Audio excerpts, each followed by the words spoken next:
mukama, tendeleza mukama, meme yange tendeleza, meme yange tendeleza mukama. Gira gutya, tugire gutya turabe, tugire gutya turabe, tugire gutya turabe. Mu gusenga rero turafise inyifato tuzora tuyifata, tuzokama dufatanya amaboko, twese dufatanya amaboko, ikimenyetso cy'uko amaboko yacu ataza kutuma ajya inzara abandi akubita ibintu, ugume hamwe. Vuga Imana irakunda. Bibiriya ni ijambo ry'Imana kandi ni ukuri. Ni igitabo kigizwe n'ibice bibiri. Kigizwe n'ibice bingahe? Bibiri. Isezerano rya kera n'isezerano rishasha. Ku giteramo ni ikiganiro giha akaryo umwana kumenya Imana no kumenya icyo Imana ishaka kuri we. Iki kiganiro ku giteramo giha akaryo umuvyeyi wese kurerera umwana muri Kristo Yesu, kwitwararika ibyankenerwa by'umubiri buri munsi by'umwana ni kimwe mu biranga ubuvyeyi bwiza. Mbega ibyankenerwa by'imwemu byo gute? Kino kiganiro ni inyishu nziza kuri ico kibazo. Muvyeyi, mwana, kaze ku kiganiro ku giteramo. Ku giteramo? Ku giteramo. Ku giteramo ni ikiganiro kizokoma kiba imisi yose ku wa gatandatu ku muhingamo igihe cy'isaha 11. Kizokoma kibera ku rubuga ngurukanabumenyi, imbonesha ngurukanabumenyi ikorera mu rubuga yitwa ICTV. Nkuko mubibona vyanditse ICTV. Musubiremo ICTV. ICTV. Ikiganiro ku giteramo. Ku giteramo. Kaze mwese. Ikiganiro ku giteramo kizokoma kibategurira kandi igihe cyose kurimbura ku ijambo ry'Imana ku munsi. Tuzoba tufise igikoresho kivuga kiti buri munsi hamwe n'Imana. Tuvugire hamwe, buri munsi hamwe n'Imana. Buri munsi Imana irashaka kugendana nawe, irashaka kukwigisha. Mumeze neza? Yego. Turamukanye guki? Muri mpore? Yego. Abana bakomeye ni bagire gutya turabe. Gira guki? Tugire gutya turabe. Tugire gutya turabe. Tugire gutya turabe. Wow, tukomera amashimwe. Rimwe kandi rimwe murakoze cyane. Kaze rero giteramo cacu cuno munsi tugira tugiye no munsi ibintu bitandukanye kandi vyinshi. Munezegwe, mutwenge, dutambe, turirimbe, twige n'ijambo ry'Imana. Turaza kumenya Imana uno munsi. Buri munsi hamwe n'Imana turaza kumenya Imana uno munsi. Sibyo none?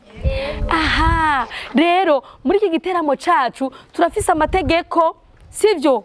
Amategeko atugenga muri iki giteramo cacu. Igihe cyose rero umwigisha ariko arigisha urabe imbere, raba umwigisha. Itegeko rya mbere ni kugira iki? Urabe imbere, apara kumuraba hirya kugira ngo ntusamare. Itegeko rya kabiri, tega amatwi. Itegeko rya kabiri ni gute? Tega amatwi. Ni kuvuga umviriza umwigisha iyo ariko arigisha neza. Itegeko rya gatatu ni nakuvuga udahawe uruhusha. Kirazira kuvuga udahawe uruhusha. Ni bibi kuzoba uriko uratera umutekano muke mu giteramo. Icya kane ni kugira iki?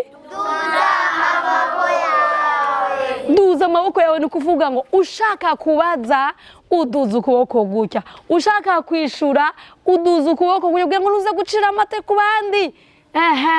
Tuduza ukuboko gute? Igihe cyose uza gushaka kubaza canke kwishura uza guduza ukuboko gutya. Icya gatanu, Iragororotse. Neza. Ariko ngaha kubera twicaye ukirago ushaka kwicara neza uko umva umerewe neza, sivyo? Kubera ni ku giteramo, sivyo none? Ku giteramo cyacu no munsi rero turaza kuririmba dushima Imana kandi turaza gukora ibintu byinshi cyane. turirimba akaririmbo ko gushima Imana ko Imana yadukuye hirya no hino, ariko imbere yo gushima Imana tugira dusenge. Mu gusenga rero turafise inyifato tuzora tuyifata, tuzokwama dufatanya amaboko, twese dufatanya amaboko, ikimenyetso cy'uko amaboko yacu ataza kutuma ajya inzara abandi, akubita ibintu, ugume hamwe, ufatanya amaboko twese. Icya kabiri muca munamika umutwe. Kunamika umutwe bivuga ati uyu mwanya wo gusenga turubashe Imana, hamwe humiriza amaso kugira ngo ntugumusamazo n'utuntu tuguma turengana, sibyo?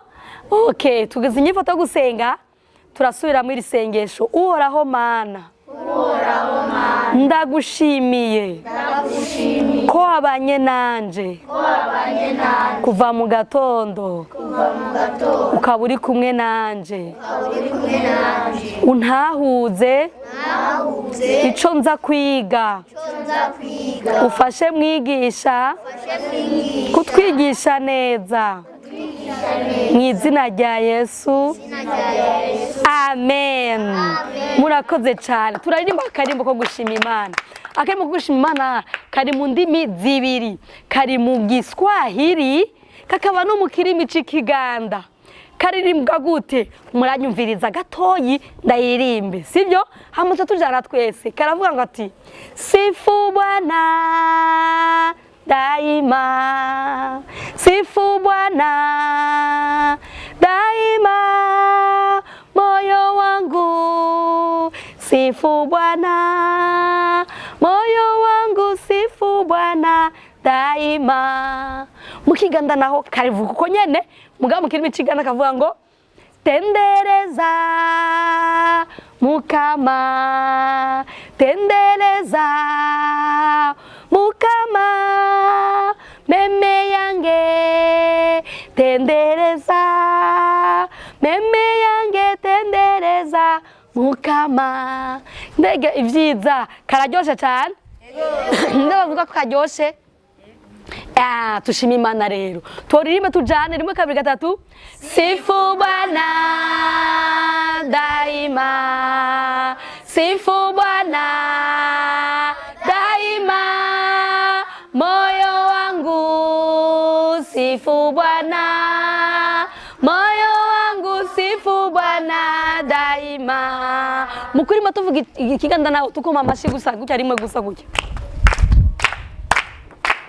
Tendeleza Mukama, tendeleza Mukama, meme yange tendeleza, meme yange tendeleza Mukama.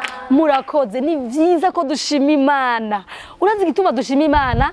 Nuko Imana itugirira neza. Ninde yobwira ico Imana imaze kumugirira neza? Mwibuke gukiriza, yakugira iki neza? Nigiki Imana yakugiriye neza uvuge cyane? Yaramaye ishuri. Yaraguhaye ishure. Hari abana bari mwibarabara mugabo ngo wewe agira iki? Ariga. Vuga cyane. Yaramaye. Sindokumva.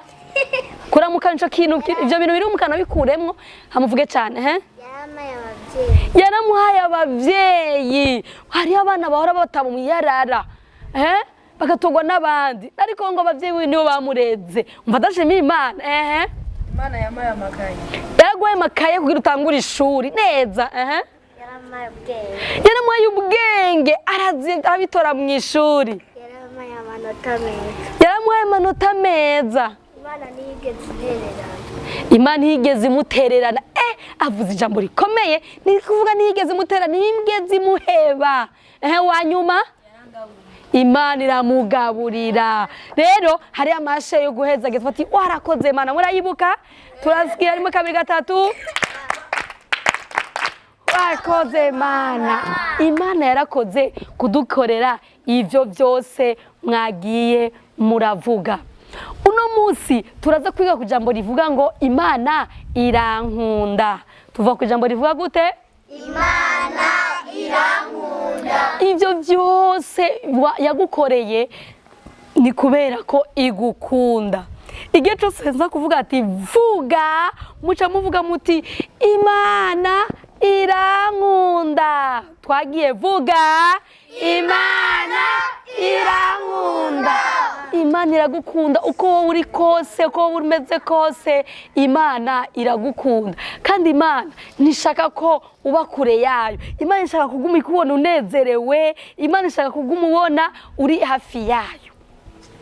Imana iragukunda kandi niyo yashizeho ibintu byose ubona kugira ngo bituhimbare kandi tubiryohererwe. Vuga Imana irankunda. Murakoze cyane. Ndazi muraza akaririmbo kavuga ngo Imana irankunda, ndazi ko ibikora. Tukaririmba twese turi nubwo twaba twicaye, sivyo? Ego twagiye Imana irankunda, ndazi ko ibikora.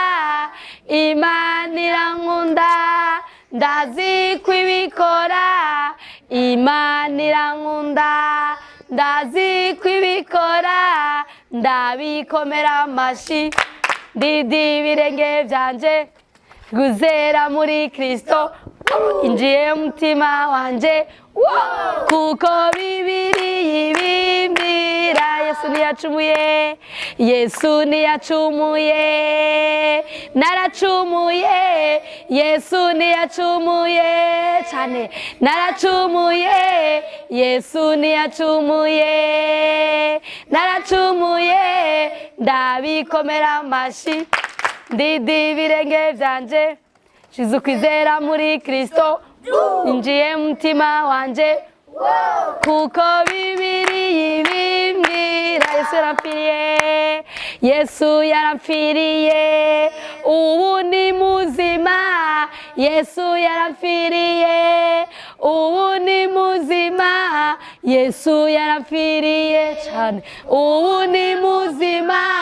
Ndabikomera amashi, ndidi ibirenge byanje, kwizera muri Kristo, nje mutima wanje, kuko Bibiriya ibimbwira. Nobaho kubwiwe, nobaho kubwiwe, ego ndabishobora. Nobaho kubwiwe cyane, ego ndabishobora. Nobaho kubwiwe, ego ndabishobora. Ndabikomera amashi, ndidi ibirenge byanje, kwizera muri Kristo, njiye mutima wanje, kuko Bibiriya ibimbwira. Ego cyane, Bibiriya bitubwira yuko Imana idukunda kandi Imana ishaka kutugirira neza kuko ari Imana idukunda. Vuga Imana irankunda. Vuga Imana irankunda. Murakoze. Yesu niwe Mana. Tuvuga ati Imana irankunda. Vuga Imana irankunda. Murakoze cyane. Tugiye tubibone no mu murongo w'ijambo ry'Imana. Iravyemeza. Ijambo ry'Imana Bibiriya iratubwira ingene Imana idukunda. Bibiriya ni ijambo ry'Imana kandi ni ukuri. Ni igitabo kigizwe n'ibice bibiri. Kigizwe n'ibice bingahe? Bibiri. Isezerano rya kera n'isezerano rishasha. Kandi Bibiriya iratubwira ingene Imana ikunda umuntu wese. Umurongo rero dusoma tuwusanga mu gice cya kabiri cy'isezerano rishasha. Uyo murongo tuwusanga muri Yohana igice cya 3 ku murongo wa 16. Uravuga uti, kuko urukundo Imana yakunze abari mu isi, ariko rwatumye itanga umwana wayo w'ikinege, ngo umwizera wese ntazopfe rubi, ariko ahabwe ubugingo budashira. Iri jambo turisanga muri Bibiriya. Iyo uravye muri Bibiriya, igitabo, izina ry'igitabo riba riri ngaha hejuru.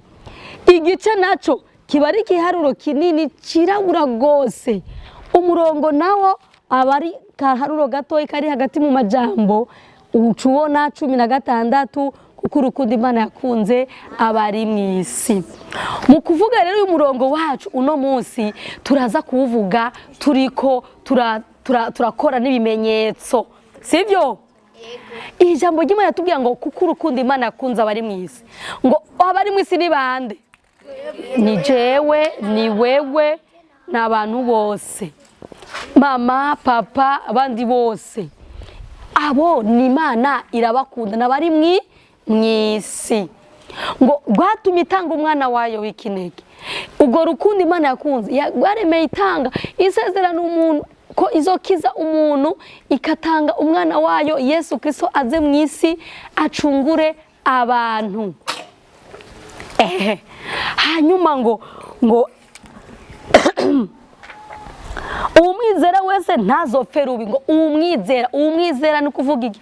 Uwemera ko ari umunyabyaha akabona ko atashobora kwikiza, akamwakira mu mutima we akamubera umwami n'umukiza, uwo ntazopfa rubi, ngo ariko ahabwe ubugingo budashira. Ubugingo budashira bisigura iki? Bisigura ngo kubana n'Imana buri munsi, hanyuma ugakora ibinezereza Imana, hanyuma ukagenda wirinda gukora ibibabaza Imana, ibyaha, sibyo? Hanyuma umunsi umwe akazobana nawe ibihe byose inyuma y'urupfu. Umva bitaryoshe? Umwizera acaba umwana w'Imana kandi Imana iramukunda. Uyu murongo rero, nimba warizeye Yesu, urakubwira yuko wewe Imana igukunda kandi ufise ubugingo budashira azopfa rubi kuko wizeye Yesu. Nimba utarizera Yesu, Imana irashaka kumwizera kugira ngo agukize ubwo rupfu rwazanywe n'icaha, uzocubana nayo, igubugiwe kubabarira ibyaha byose, kubabarira ibintu byose bitabereye ukora bibabaza Imana, igufashe kuba ubuzima winezera. Uyu murongo wacu no munsi ndashaka tufate mu bwenge, sivyo? Tufate mu mutwe no mu mutima yacu no mu mwe muzacu kugira ngo tuzokome tuwibuka, sivyo none? Tuzokame tuwibuka. Ukuntu tufata rero nuko turakoresha agakino kitwa gukurikira mwigisha. Ni kuvuga uko nkora ndiko ndavuga niko namwe muca mukora musubiramwo. Mwabyumvise? Aha. Ndabona Bibiriya mwazanye mugabo muraza murasubiramo. Uko nkorese n'amaboko niko namwe muca mukora. Tufatanya amaboko ni ikimenyetso cy'uko tufashe Bibiriya ku maboko. Mwayigize? Aha. Twuguruye gutya ni kuvuga tuzoba twuguruye igitabo. Sawa? Mwayibonye? Ni kuvuga Yohana 3:16. Gatatu ni iki? Igice. Neza cyane. 16 ni iki? Igice. 16 ni iki? Aha, Yohana ni iki? Ni igitabo. Yohana ni iki? Ni igitabo. Ni ukuvuga umurongo wacu usanga hehe? Muri Yohana 3:16. Haravuga ngo kuko urukundo Imana yakunze abari mw'isi. Ako niko gace gatoyi gusa tuza kwiga sibyo? Yohana 3:16.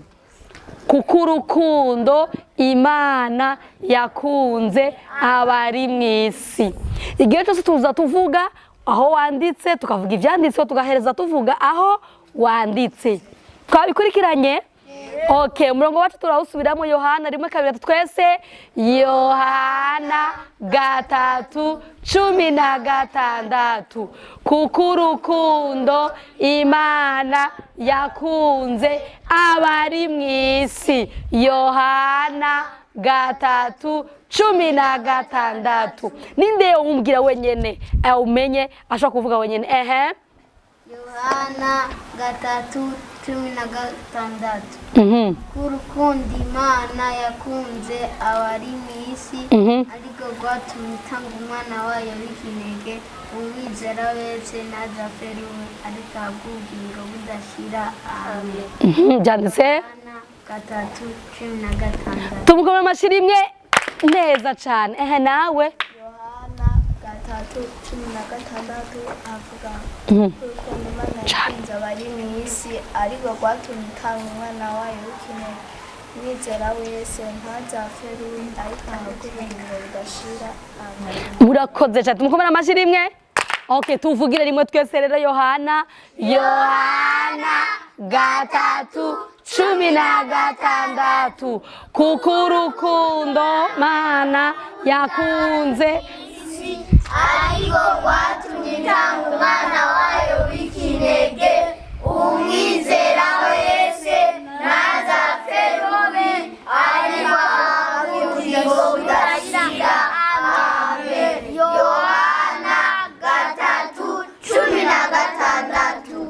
urakoze cyane ndashaka rero twihezage uca uvuga ati hezage guca wivuga izina ati hezage je ntwa Francine je ati hezage kwa Francine tukomeje amashi twihezagire tubaza gukoma gatatu muravyibuka hezage kwa Francine dusura twihezagire kandi hezage kwa Francine neza cyane wihezagiye kandi Imana icikurongera umugisha mwinshi kandi unezegwe Imana ishimwe cyane ego cyane tusura turirimba akaririmbo ko gusenga sivyo kugira twumva ijambo ry'Imana sivyo ugusenga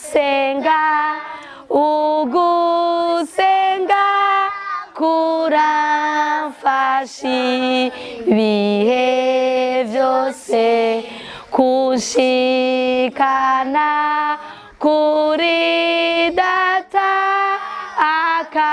akankiza mu bingoye kandi satani yanteye akasuku buryo bwose ibiheta ngabo kenshi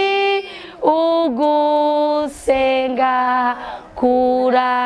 kuramfasha murakoze cyane ugusenga kuradufasha cyane reka dusenge kugira ngo ijambo ry'Imana tugiye kwiga mwe mu Imana ari dutabuze gose yanyifato yo gusenga Mana urakoze ko unkunda ijambo ryawe ngiye kwiga umpe kuritahura mu izina rya Yesu amen murakoze cyane gira ndababaze ninde muntu azi ikintu gikayangana cyane ciza gose nidakizi Imana ikintu mvuze kwisi mumaze kubona abantu kunda kwambaramo amasheneti bikomo oya nawe ujya gukiriza bakiriza gute wicaye utekereje ayo diama hariho ga irakayangana kweli navuze ikintu gikayangana bashobora kwambaramo amasheneti amabage mahereni inzahabu tumukomera amashyi rimwe umuntu abitoye hariya amashyi tumukomera murabibaza yabitoye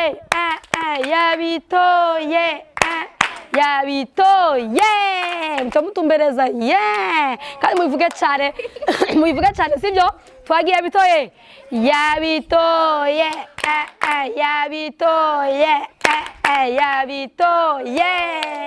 yabitoye ni inzahabu umviriza rero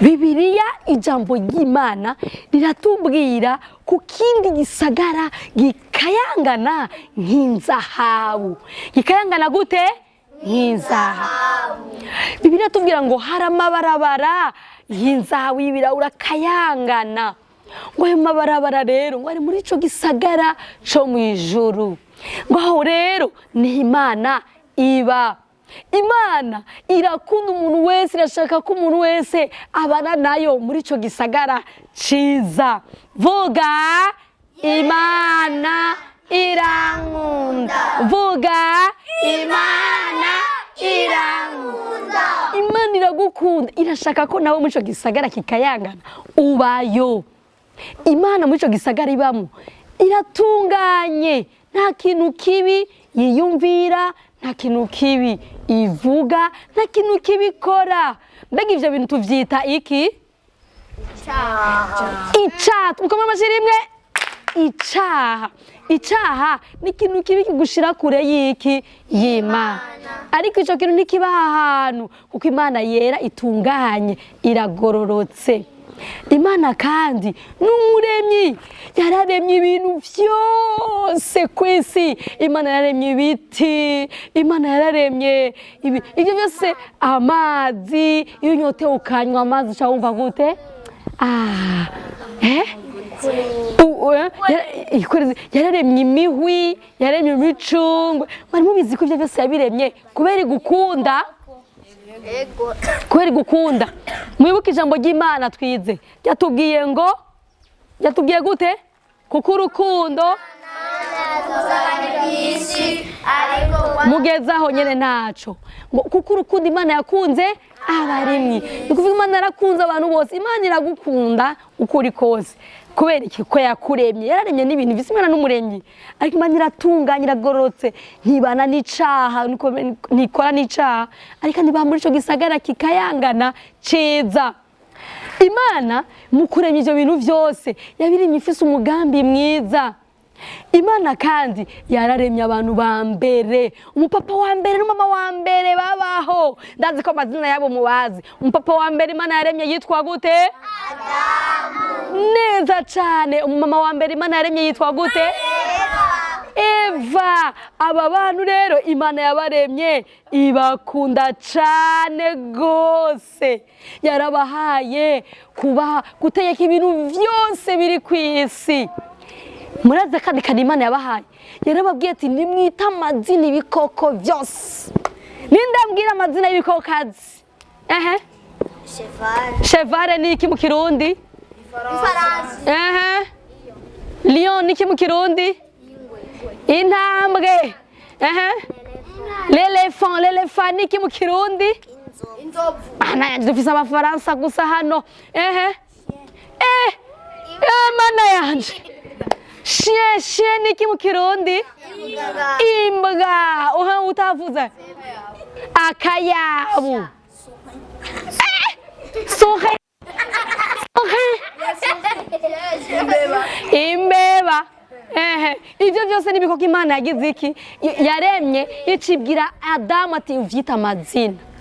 Mugabo rero ndababwira, umvirize, hari itegeko rimwe Imana yahaye Adamu ati ibi bintu byose ndabibahaye, ariko iki giti kiri hagati mu itongo nimuze mukige, mukazokijya ntakabuza muzopfa. Adamu aravuga ati ego man, ntabyo nzokora, ego. Adamu arabana n'ibikoko araryoherwa. Imana mbwayibona ko Adamu takwiye kuba wenyene, iramuremera Eva. Nico gituma mabonye yaremeye umupapa wa mbere n'umama wa mbere. Barabanye muri iryo tongo baneze wakina n'ibikoko, n'inzoka barakina nayo, ibintu byose barakina navyo kuko byari bimeze neza. Ariko umunsi umwe Satani yarashavuye kubona ingene baryohewe. Imisi yose ku mugoroba Imana ngo yaragendera Adamu na Eva ikagenda kubaramutsa. Adam, Eva. Mubaza ko Eva yitaba gute? Itaba nkuko Eva yitaba. Eva. Adam. So. Bitaba ku mazina bashaka, mumva batabiryoshe gabashe. Imisi yose ku mugoroba Imana ibagendera. Ariko Shetani ashaje cyakora kibajya banozewe, rindira bajya abantu. Adamu Satani arabahenda, abakoresha ikibi, baca bajya kuri cacama. Ubwo nyine bakikiriye, baca babona bari gusa, ugize Imana gwace bavako, baca batangura kugira ubwoba, batangura kwinyegeza. Adamu na Eva Imana irabarondera, irababura, bari binyegeje. Imana irababara ati ko mwakoze ivyo muca muva mu itongo rya Edeni. Baca batangura kuba ubuzima bubabaye, ibintu byose kwisi bica bimera nabi. Bya bikoko bahora bakina bica birabigite bibajya. Hatangura kuba ivyaduka vy'imiriro, amazi akabomoka, amazi agahitana abantu, ingwara zamazi hitana abantu, ibikorona n'ibiki. Ivyo byose ingorane abantu bakababara, abantu bakicana. Izo ngorane zose zazanywe n'iki? Nica. Icaha ni ikintu cyose umuntu yiyumvira, avuga, akora kidahimbara Imana. Musubiremo cyane. Icaha ni iki? Ni ikintu cyose umuntu yiyumvira, avuga, akora kidahimbara Imana. Ico cose rero ni ikintu kibi kandi kiraja kugushira kure y'Imana. Icaha ni kibi, ni ikintu kidasanzwe ku Mana, ni ikintu kitandukanye n'Imana. Imana yanka. Bibiriya tubwira ngo muri Bibiriya mu Baroma igice ca 3 umurongo wa 23 avuga ati bose bakoze ivyaha ntibashikira ubwiza bw'Imana. Nukuvuga bace batandukana n'Imana babakure y'Imana. Mbe ninde yoryoherwa no kuba atari kumwe n'Imana? Wowe uryoherwa no kuba utari kumwe n'Imana? Nawe uryoherwa kuba utari kumwe n'Imana? Oya. Ariko iyo umukora ivyaha uri kurabwira Imana yagegweyo. Imana ntigendana n'umuntu aguma akora ivyaha. Ariko Imana irakunda umuntu wese, irashaka ko ayigarukako. Vuga Imana Iramunda. nubwo ukora ivyo bibabaza, Imana iragukunda, irashaka kubivamwo. Nk'akarorero gutukana, kubesha, kugwana, kwiba, kudokora mu nkono, gutukana, kugira amajambo bibi, kujyana amenyo, kujyana ivyara. Ivyo vyose ni ibintu bibi bibabaza Imana, bigushira kure y'Imana. Mwari muzi igituma umuntu akora icaha? Umuntu akora icaha kubera avukana gushaka gukora ikintu kibi. Ico naco nikinezereza Imana. Aba rero nabo bakoze ico, ibintu vyose bica birononekara. Kubera iki? Ubwiza bw'Imana bwari bwavuyeho. Ariko kuva uyo munsi Imana itangura umugambi mwiza, itanga isezerano ry'uko izokiza umuntu. Nico gituma Imana yama imisi yose ikenera yuko wewe uzobana nayo, kugira ngo uzosubire kuba muri hano heza, mu munezero, mu vyiza. Murazi ico Imana yakoze? Imana yarasezeranye umukiza. Uwo mukiza wo kuza gucungura umuntu, kugira ngo niwamwizera uzobane nawe ahantu heza hakayangana hameze neza, uronke kubabarirwa icaha ntihaba guharirwa ivyaha. Abaheburayo yatubwira ngo kandi hatavuye amaraso ntihaba guharirwa ivyaha.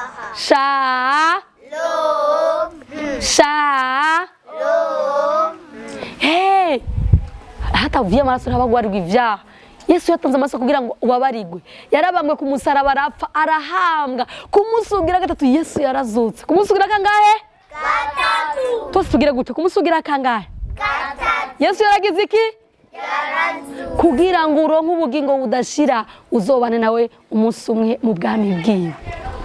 Nimba uri hano cyangwa uri kuranyumviriza utarizera Yesu, Yesu arashaka kumwizera. Kwizera bisigura iki?